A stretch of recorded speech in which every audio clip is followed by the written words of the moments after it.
राजस्थान का चुनाव है, छत्तीसगढ़ मध्य प्रदेश का चुनाव है और इन चुनावों में प्रधानमंत्री जी ने अपने एक सांसद रमेश बिधूरी से नई संसद में खड़े होकर एक धर्म विशेष के खिलाफ जहर नफरत से भरा उगलने को कहा। प्रधानमंत्री जी ने कहा, भाजपा ने अगर नहीं कहा होता तो अब तक रमेश बिधूरी पर कार्रवाई हो गई होती है।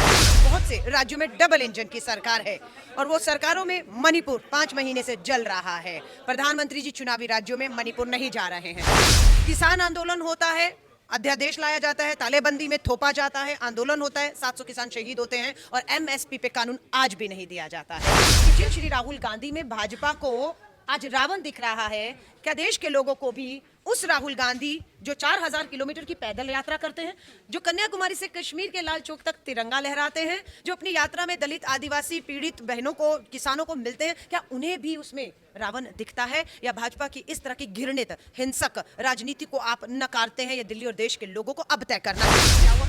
बजरंग दल की हिंसक कार्रवाइयों के तहत यह बयान दिया था कि हम बजरंग दल पर बैन करेंगे।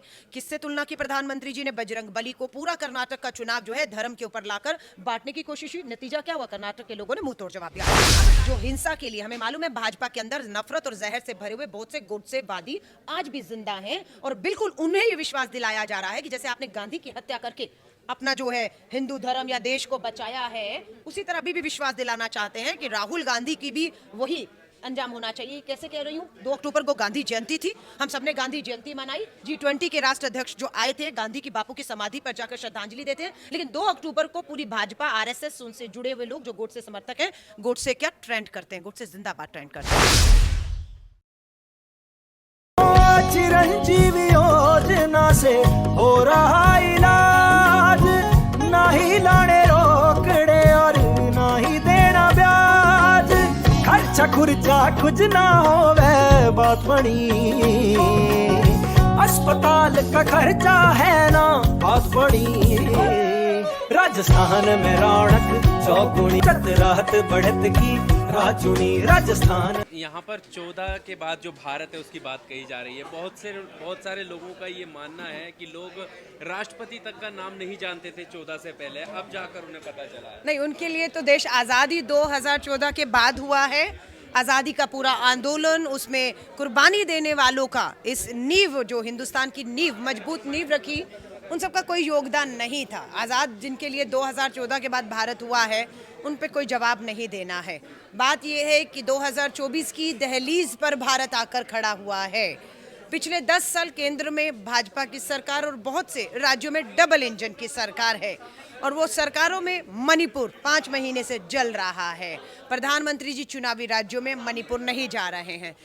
किसान आंदोलन होता है, अध्यादेश लाया जाता है, तालेबंदी में थोपा जाता है, आंदोलन होता है, 700 किसान शहीद होते हैं और एमएसपी पे कानून आज भी नहीं दिया जाता है। दलित, आदिवासी बेटियों के साथ, या हमारी दूसरी हरियाणा की बेटी उज्जैन, आप सब जगह देख रहे हैं भाजपा के ही बड़े नेता या भाजपा से जुड़े बाबा जिन्होंने बेटियों के बलात्कार किए, उनके साथ जो है यौन शोषण, उत्पीड़न हुआ, लेकिन भाजपा सरकार पूरी तरह उन्हें बचाने के लिए उनके साथ ताकत बनकर खड़ी हुई दिख रही है। आपको यहाँ पर जिस तरह से जातीय जनगणना बहुत बड़ा एक अपने आप में ये इवेंट है कि बिहार में जातीय जनगणना के आंकड़ों ने जो भाजपा की अकड़ है उसे बेनकाब कर दिया और उसे जवाब दिया कि देश में जातीय जनगणना होना, जिसकी जितनी भागीदारी है उसे उसका उतना हक मिलना चाहिए और इसमें किसी को कोई दो राय नहीं हो सकती है। राहुल गांधी जी ने जब भाषण दिया तो बताया कि 90 भारत सरकार में, प्रशासन में, सचिव में मात्र 3 ओबीसी के हैं। महिला आरक्षण आप लाते हैं, कानून विधेयक जो है, लेकिन उसके बाद क्या हुआ? उसका लाभ हमें 5, 10, 15 सालों में मिलते हुए दिख नहीं रहा है। उसमें भी ओबीसी महिलाओं का आप हक मानते हैं।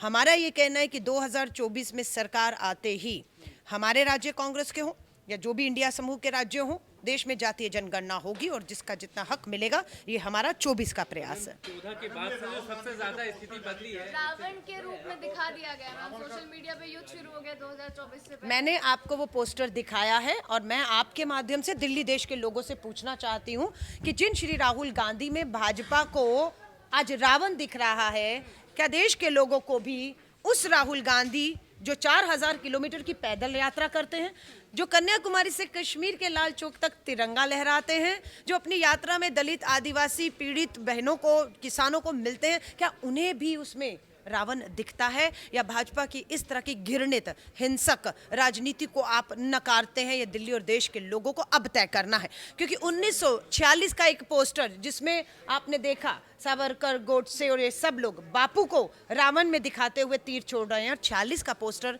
47 में गोडसे बापू की हत्या कर देते हैं। मैं किसी पर हमलावर नहीं हुई, मैंने अपने अनुभव जो मेरे वहां पर रहे बस उनको आपके साथ शेयर किया है ना। आज हम लोग मानते हैं कि संजय सिंह जी पर जो ईडी की कार्रवाई है, संजय सिंह जी पर, ठीक है, सिर्फ उसी पर हूं मैं, उन पे जो कार्रवाई है वो उतनी ही राजनीतिक बदले की भावना से और गलत है जितनी पंजाब में हमारे किसान सेल के ऑल इंडिया के अध्यक्ष और विधायक सुखपाल सिंह खैरा जी और हमारे पूर्व उप मुख्यमंत्री ओपी सोनी जी पर है। तो राजनीतिक भावना से विपक्ष को, विरोधियों को दबाने के लिए कोई भी संवैधानिक संस्थाओं का दिल्ली या पंजाब में इस्तेमाल करेगी, हम उसका पुरजोर विरोध करेंगे। 14 के बाद से जो नफरत का माहौल है, खासकर मुस्लिम आइडेंटिटी को लेकर और जो लिंचिंग हो रही है, उसमें राजस्थान जहां पर कांग्रेस की सरकार है वहां पर भी हालात उतने बेहतर होते हुए नजर नहीं आ रहे, तुरंत कार्रवाई होती हुई नजर नहीं आ रही। क्या कहना चाहिए? देखिए, आपको मालूम है कि जहां जहां सरकार इनको हासिल करनी होती है, फिर उदाहरण दूंगी, कर्नाटक में क्या हुआ, बजरंग दल की हिंसक कार्रवाइयों के तहत ये बयान दिया था कि हम बजरंग दल पर बैन करेंगे। किससे तुलना की प्रधानमंत्री जी ने? बजरंग बली को। पूरा कर्नाटक का चुनाव जो है धर्म के ऊपर लाकर बांटने की कोशिश हुई, नतीजा क्या हुआ? कर्नाटक के लोगों ने मुंह तोड़ जवाब दिया। अब राजस्थान का चुनाव है, छत्तीसगढ़, मध्य प्रदेश का चुनाव है, और इन चुनावों में प्रधानमंत्री जी ने अपने एक सांसद रमेश बिधूरी से नई संसद में खड़े होकर एक धर्म विशेष के खिलाफ जहर, नफरत से भरा उगलने को कहा। प्रधानमंत्री जी ने कहा, भाजपा ने अगर नहीं कहा होता तो अब तक रमेश बिधूरी पर कार्रवाई हो गई होती या नहीं। और हमें पता है कि राजस्थान में पूरी कोशिश है जातीय धर्म के आधार पर हिंसा करने की।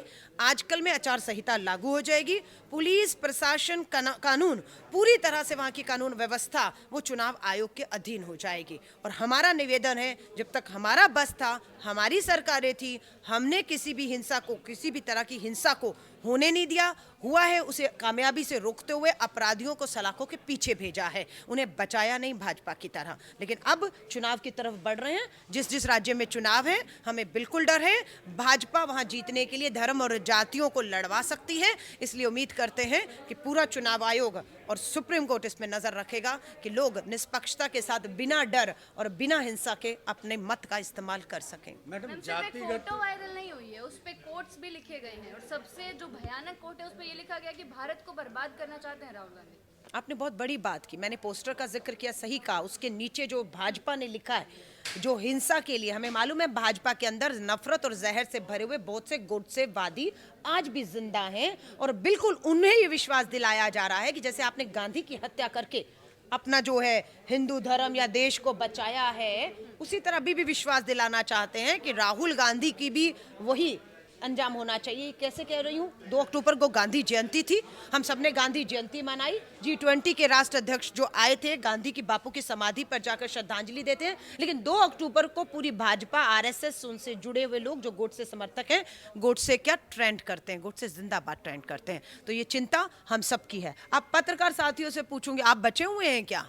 YouTube चैनल्स के ऊपर अब प्रधानमंत्री जी की भी नजर है, अपना भी चैनल खोल लिया, अपील कर रहे हैं कि बेल आइकॉन दबाइए, और मणिपुर बेल आइकॉन दबाई जा रहा है, घंटी बजा रहा है, प्रधानमंत्री जी की नींद ही नहीं खुल रही है ना। सो हमला लोकतंत्र पर है। मैंने तभी अपने भाषण में भी कहा कि बात अगर कांग्रेस मुक्त भारत तक होती सीमित, हमला सिर्फ गांधी पर होता, हमला सिर्फ राहुल गांधी पर होता, तो शायद आप भी मंजूर करते, हम भी। पर अब ये हमला सिर्फ गांधी, राहुल, कांग्रेस पर नहीं है, ये हमला देश के लोकतंत्र पर है, संविधान पर है, लोकतांत्रिक संस्थाओं पर है, हम सब पर ये हमला है। और अब ये लड़ाई हम सब की मिलकर बन जाती है 24 की। अलका जी, जिस तरह से हेट स्पीच हो गया या फिर फेक न्यूज़ वगैरह हो गया, अगर कोई दूसरे विपक्ष का हो गया या नॉर्मल कोई व्यक्ति है, उस पर तो तुरंत कार्रवाई हो जाती है।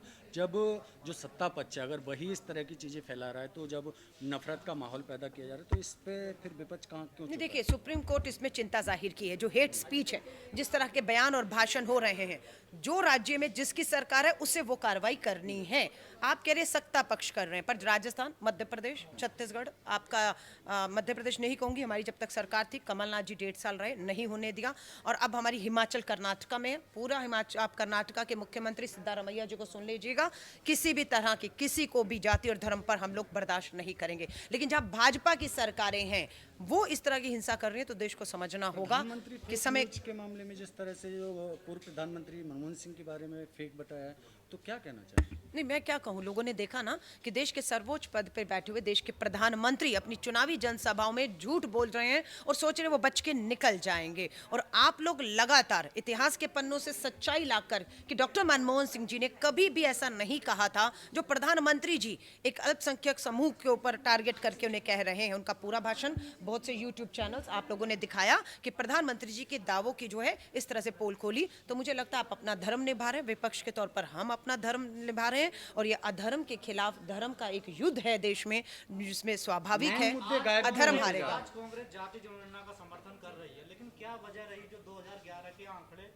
सामने पेश नहीं कर पाई थी कांग्रेस? नहीं, देखिए, मुझे लगता है इस देश में मेरा राज है और मैं सबके साथ न्याय कर रहा हूं, लेकिन जब मेरा राज जाता है तो मुझे लगता है कि अब न्याय नहीं हो रहा, अब भेदभाव हो रहा है। वो कैसे? राहुल गांधी जी ने बताया कि 90 मुख्य सचिव जो प्रशासन में केंद्र सरकार में मात्र 3 ओबीसी हैं। तो जरूरत महसूस की जाती है कि भाजपा देश में है, भाजपा डबल इंजन की सरकारें बहुत जगह हैं जो लोगों का हक मार रही हैं, इसलिए और जरूरत महसूस होगी कि जातीय जनगणना। बिहार के आंकड़े आ गए, आज प्रियंका गांधी जी ने छत्तीसगढ़ में घोषणा कर दी है, कर्नाटका हिमाचल की सरकार भी जल्द काम शुरू कर रही है, राजस्थान छत्तीसगढ़ में वापसी के बाद मध्य प्रदेश में हम सबसे पहले जातीय जनगणना कराएंगे, नंबर 1 काम। और जिसका जितना हक है, जिसका जितना अधिकार है, उसे वो सम्मान हम देंगे, क्योंकि अब हमें लग रहा है कि ये सरकार जो है वो संघ आरएसएस की शह पर ओबीसी, दलित, एससी का अधिकार लगातार छीन रही है, जिसके उदाहरण हमने पेश किए। करवा सकता तो राजस्थान में क्यों नहीं करवाया? नहीं, आपको मालूम है बिहार ने करवाया, फिर क्या हुआ? मामला कोर्ट में पहुंचा, बहुत बार कोर्ट ने उस पर पाबंदी लगाई, केंद्र ने पाबंदी लगाई। बिहार की जनगणना के खिलाफ केंद्र सरकार कोर्ट में हल्फनामा देती है, पर जब लगता है कि कोर्ट फेवर में फैसला दे सकता है तो अपना हल्फनामा वापस लेने का ड्रामा भी किया गया। तो बहुत सी अड़चने थी, लेकिन केंद्र में पूर्ण बहुमत की 10 साल जब भाजपा की सरकार थी, हमें लगा न्याय होगा और उतना ही अन्याय हुआ है। अब हम कह चुके हैं, अगर महिला आरक्षण की भी बात करेंगे, राहुल गांधी जी ने साफ कह दिया 24 में सरकार इंडिया समूह की बनते ही सबसे पहले महिला आरक्षण कानून लागू होगा, ओबीसी महिलाओं को हक दिया जाएगा। और 24 में के बाद सबसे पहले चुनाव महाराष्ट्र और हरियाणा का है। महाराष्ट्र और हरियाणा की विधानसभाओं में आप 33% महिलाओं को ओबीसी अधिकार के साथ लड़ते हुए और विधानसभा में पहुंचते हुए 24 में ही देखेंगे, और ये कांग्रेस एक करेगी। लास्ट सवाल। Subscribe now and press the bell icon. Never miss an update.